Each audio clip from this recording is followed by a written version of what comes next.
Hello, COMTO family, and welcome to Chair's Leadership Chat. I'm Tanya Adams, Senior Vice President of Strategic Partnership with WSP and the proud chair of COMTO's Board of Directors.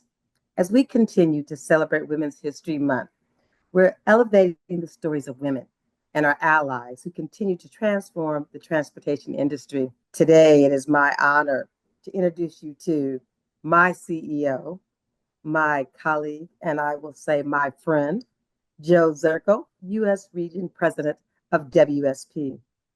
Joe is a staunch ally of women in leadership, and I can attest to that.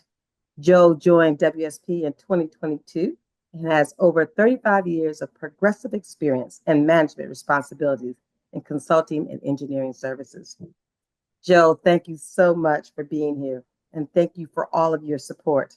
Tell me about your leadership and style, and what does that mean to really be an ally? Well, Tanya, first of all, let me say thank you for inviting me to this forum. I really appreciate the opportunity to talk about my passions around women and their contributions in the engineering industry and in the scientific field. And Tanya, to me, you're no better example than that. We're very fortunate to have you on our team at WSP. So thank you for all you do internally in WSP, but also thank you for what you do for COMTO and for all women out there trying to advance in all sectors of business. So thank you.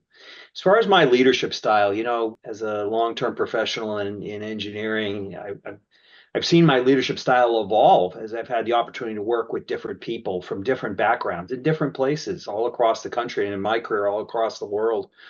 And I always try to, first of all, in leadership, I think, bring energy, bring enthusiasm, and bring possibilities. And I think that's where I've seen talent come in so many different forms with people with so many different backgrounds and experiences. And my responsibility, I think, as a leader and part of my leadership style is to be a listener, first of all, to understand people's backgrounds, people's experiences, their different perspectives, and then help nurture that, help them be a contributor inside our organization through what those past experiences that they have. A big part of my leadership style also revolves around teamwork. And I think we'll maybe get into this more in the dialogue, but teams coming together, I think, are the best for solving complex problems. Teams coming together can do amazing things by drawing on the individual strengths and capabilities of different people. And here again, I think this now opens up something that I truly believe in being as a leader, a champion of diversity of thought, better outcomes, better innovation, better ideas, and a more resilient organization come when you're respectful of diversity and bringing different people's ideas to the table, these different thoughts. And so I think, one of my maturations as a leader is recognizing that I have a responsibility to provide that platform, to articulate that style, but most importantly, provide an organizational culture where teams can come together and people of different backgrounds and different diversity of thought can really flourish. I have to say thank you for that, for your leadership style, for allowing all of us to come together and bring our authentic selves together.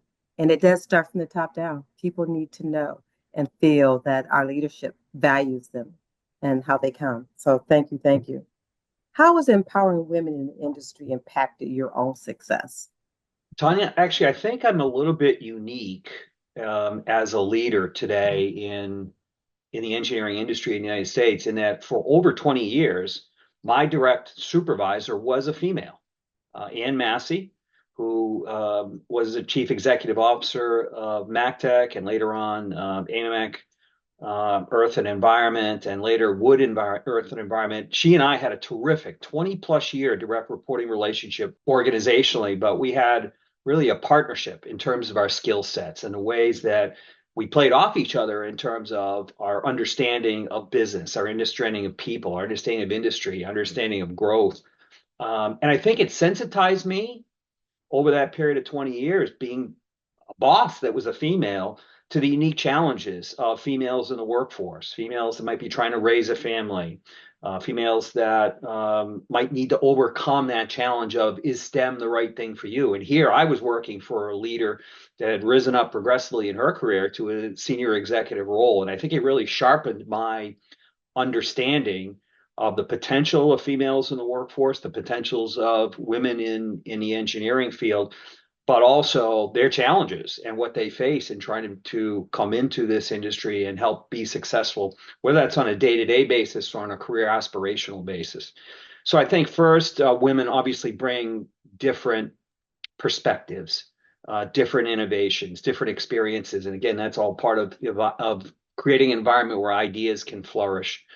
I think it's a strategic imperative that we leverage the diverse skill sets that different people have and their different backgrounds. And I also think it's been important to support our talent and our talent base to build these collaborative teams. And again, I go back to my experience working with Ms. Massey and just how good she was at being blind to background, being blind to gender. And it helped me sharpen my skills to learn that I've got to have that same level of balance. I've got to have that same level of independence, and I've got to have that same ability to provide a diverse platform for my teams. Again, and that expands beyond just women, but to other forms of diversity that are important in the project work that we do. It's interesting as you say all that, because now I can understand why you have such a strong core leadership of women around you.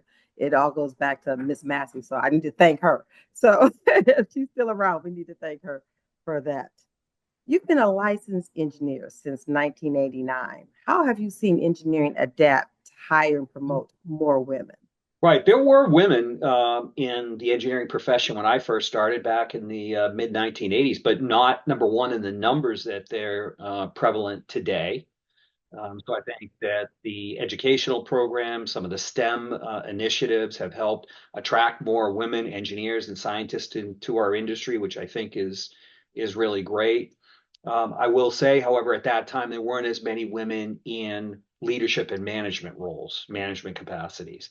And I also think going back to maybe several decades in the past, it was viewed that women were going to be part of the workforce, but then, they'd ceiling out. Maybe they'd take some time off to raise a family. And so they only had maybe a perception, very much a perception of only a certain glide path for the future. I think that now has changed. We still have a ways to go, I think, but I believe it's changed that, first of all, there are now more women engineers and scientists. Thankfully, again, I think because of the STEM outreach efforts, education, more universities promoting women in engineering programs.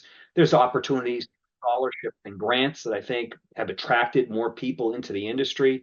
There's more peers, right? Just being comfortable around more peers, not only at the entry level, early graduate levels, but at the more senior levels in organizations.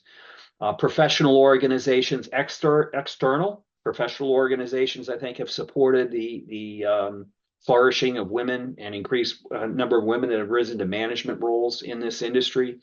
But also, I know, and you know this, Tanya, inside our own organization, it's become the responsibility of corporations and private sector companies to foster their own promotion of women internally. At WSP, we have Women of WSP, WOW organization. And I know a lot of other peer organizations have similar internal initiatives where there's a promotion of dialogue, an exchange of ideas, an exchange of experiences, and a favorable platform for all of that to occur to help women support each other. And then hopefully allies like myself support their cause as well. And then the final thing I want to mention, there was not the level of flexibility in work that may exist now back going 25, 30 years ago. Everybody was a little bit more in the standard track day to day. They were in the standard track of what they did. They were in the standard track in terms of their development. Well, thankfully now, I think to the benefit of women and other minorities in the workplace, there isn't just one standard track of getting there and moving up. There's more day-to-day workplace flexibility, work hours flexibility. I think we've been able to introduce that I think has enabled some very, very talented women to move up and perform. So I think it's a combination of internal things that companies have done that have helped over this evolution, STEM programs, outreach, professional organizations, all coming together. As well as I think people realizing just the talent base that exists in so many of our women in the engineering field. Thank you. You did touch on the part about scholarships. So I'm so proud that for COMTO, WSP is one of the leading ones in the scholarship, understanding that, to go to school, you need some funding and assistance. So thank you. Absolutely. You once said we need to be humble geniuses. to move this industry forward? How important is it to recruit, compete, and innovate the marketplace? Yeah, I'll talk about the genius part of that first, Tanya.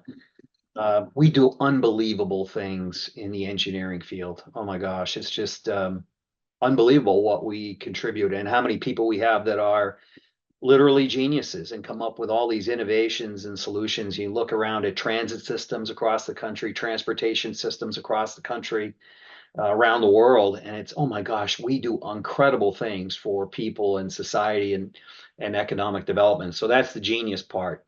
But sometimes engineers have a way of either being highly introverted, or maybe being a little bit too proud. And that's why I coined the phrase humble genius. I want individuals, whatever their background, to really be the best and contribute best to providing some of these solutions to incredible challenges that we help solve for society. But I want them to be humble.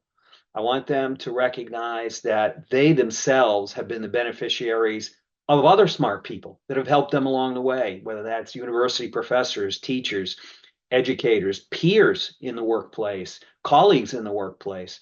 So again, this goes back to my theme of humble geniuses are people that function really well in teams. They share their own ideas, they share their own innovations, they borrow ideas and innovations from others and help really bring things together through, yes, being incredibly bright, but also recognizing we perform best when we take the ideas of multiple. I think another thing that's important to point out, people love to work around, yes, other technically great people and other smart people, but they also want to work around other people that have at their core a good heart, that are truly respectful of everybody else in the workplace, that respect the individual backgrounds and contributions of other people.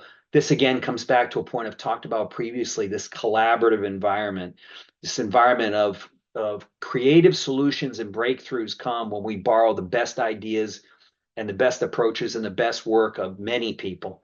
And I think when those humble geniuses come to work with that humility, that recognition that they can always learn something from somebody else and they can share some learning with somebody else, and they do that in a teamwork environment, boy, there's incredible things that people can achieve and accomplish. So, my next question, I already know this because you have been this for me from the time that I met you from coming on to WSP. And thank you for always telling me to stay my humble self and authentic. Thank you. It means a lot and it inspires me to do more in this industry and with the company. How do you work to inspire and elevate that next generation of women in transportation? I know, I want everybody else to know. Yeah. So first and foremost, it comes by our active recruiting efforts, our recognition that we want to be out in the universities, we want to be out in the schools, trying to work to attract a new crop and develop a new crop of female engineers and talented female professionals to our business. So that's first and foremost. Secondly, we want to create an environment where they feel comfortable, empowered, challenged, engaged here in our organization. We want them to be participating in organizations externally, professional organizations externally. We help promote them that and help bring them together with peers so they're comfortable being introduced in that environment. We have internally our resource group around women of WSP, so a network inside the organization where they can feel comfortable. We try to do a lot to highlight mentor relationships. And a lot of our females across the business, a lot of our women across the business have phenomenal mentor relationships, mentor mentee relationships. That serves as role models. Those mentors serve as role models, and it helps our mentees envision and see the possibility that they themselves going to aspirations of growth and aspirations of future opportunity. We've got to do the basic things right. So we have to do things like making sure our pay practices are equitable and fair and blind to gender. We have to give training programs and training opportunities and recognition opportunities inside the organization on an equal and fair basis to everybody. And I think, Tanya, you know how passionately I feel about this, we've got to give people a chance. I think a lot of organizations sit down and they do succession planning discussions or even annual performance cycle reviews. And the tendency, I think, is to always point out maybe where somebody's a little bit short. And it's been my philosophy, well, everybody's a little bit short in something. Let's give somebody a chance. Let's give somebody an opportunity. I was really fortunate, Tanya, when I came into the US business in April of last year and I made some management changes. I distinctly gave a couple female leaders a chance. It was a reach in their career. It was a new opportunity with bigger responsibility, bigger accountability. But I felt like, and I've always felt like this, and again, maybe some of it comes from working with Ann Massey over the years. If you give somebody a chance and you support them, chances are that chance will be capitalized on, and those individuals will perform well. And in fact, that's exactly what we've seen. And I can point to others in my career where I've given somebody that opportunity, given somebody that chance because I saw all the other attributes in them. Being a good team player, being somebody that's dedicated to the organization, being somebody that's been nurtured and mentored, and I think giving people a chance, that really helps the next generation of women as well. In addition to all the training, the recruitment programs, the STEM outreach, giving people a chance, coaching them, mentoring them, even if they're in the senior executive levels of the organization, is something that's passionately important to me. I like that part about opportunity. That's all we all want is just that Mhm. opportunity. And we might all have little flaws in that, but we can learn from each other and adapt and move on and look at our strengths and not always our weakness. So Right. thank you so much, Joe. It's been a pleasure speaking with you on this platform here. Thank you for your leadership and the steadfast support of women. Thank you for your support of COMTO and organizations like COMTO. That means a lot. So thank you. And I want to thank everyone for watching today's Chair Leadership Chat. Stay tuned for COMTO's social media pages as we continue to celebrate Women's History Month and also 365 days a year for women. We are highlighting the achievements of 10 remarkable women who will receive the most coveted award from COMTO, Women Who Move the Nation. That award breakfast will be on May 21st in Washington, D.C. Trust me, trust me, trust me. You don't want to miss it. It will leave you inspired. And you can get your tickets at comto.org. And happy Women's History Month. Thank you, Joe. Thank you, Tanya. Thank you to COMTO. Thank you, Tanya, for you personally being one of those women that moves the nation, as well as the other 9 award winners. I appreciate everything you do. Keep doing it. We need it. Thank you. Thank you.